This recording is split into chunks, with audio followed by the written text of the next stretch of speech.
Hi everyone and welcome to L.A.L. Nutrition. My name is L.A.L. and I'm a holistic nutritionist.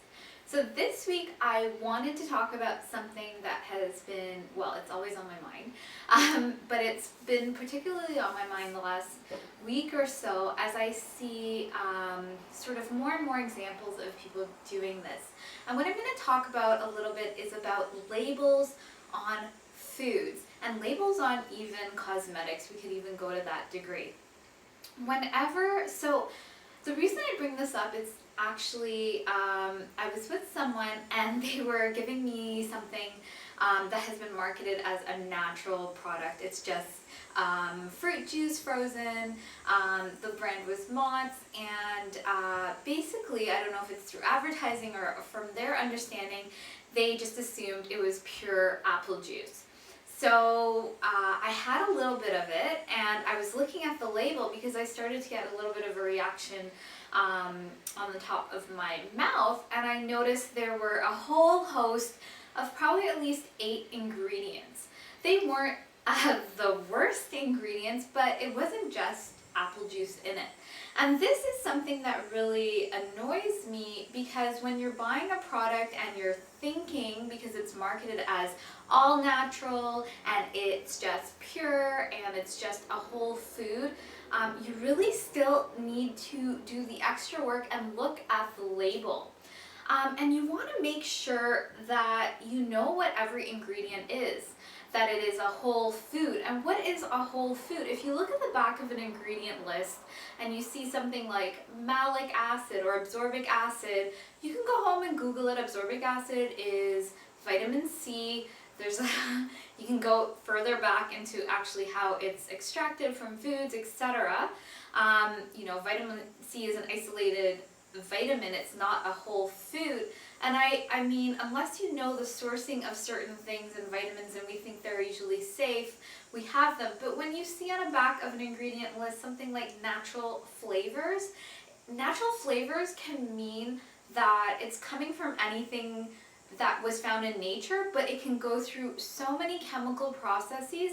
If it was derived from an original natural ingredient, it can go through so many chemical processes to end up at whatever compound a company wants to put into their product.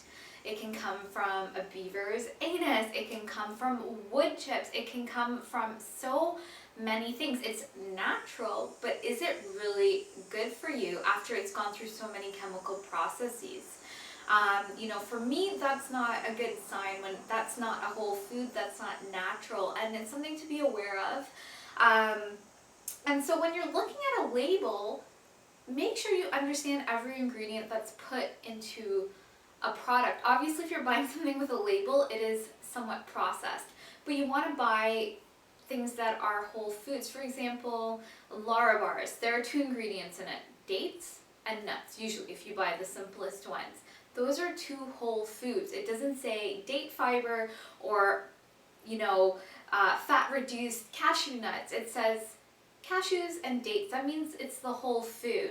When you look at a label and you see something like wheat fiber or wheat bran, it's not the whole food. And the reason that's important is that when you are only eating partial foods, you're not getting the benefit of the whole food. Things are removed in the process. For example, with white rice, when they remove the germ and the exterior of this grain, you're losing a lot of minerals and vitamins that actually help with the digestion of it in your body. So a host of B vitamins, you have iron loss, different minerals. And what companies do is that they then fortify these foods, add back in synthetic versions of these vitamins and minerals. So our body doesn't always recognize synthetic. It's synthetic for a reason, vitamins and minerals. You want it to come from a whole food. Our body, biologically, evolutionarily speaking, will understand that food as a whole food rather than an isolated ingredient or vitamin or mineral.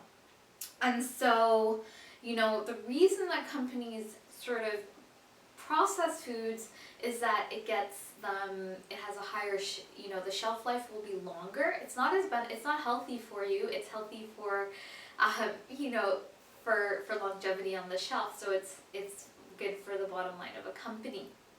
And so, I just want, this is just to remind you to sort of look at labels and really know what you're putting into your body, because you know, I know we live in a world where we want convenience and we want something that's quick and we want to believe it's healthy, but you know, I shop at health-focused stores and organic grocers, and I still look at the labels, and at farmers markets I still ask the farmers if their produce is organically grown or not. And sometimes it's hard to do that, even for me, but it's something you need to do, because at the end of the day, you are the one putting this in your body, in your children's bodies, and you need to be responsible for that. And you know, this week I challenge you to really look at the ingredient labels on anything that's coming in a package, unless it's an apple. You know, and of course, even look at then the number on the apple. Is it organic? Is it the organic number, or is it the conventional number? Depending on what you want to buy. If you want to buy conventional, I mean, it's your choice. But just being aware of the food you're putting in your body. So if you have any comments, please leave a comment. If you have any questions, please let me know. Any confusions. I know this is sort of a generalized video, but it's just to bring a little bit more awareness. It can go so much deeper and so much in depth, because you know, there's so many additives, preservatives, you know, partial foods added to products. So if you have any specific questions, please let me know. Please like this video, please share it, and please subscribe, because I look forward to sharing more with you. So have a great week, and I'll talk to you soon. Bye.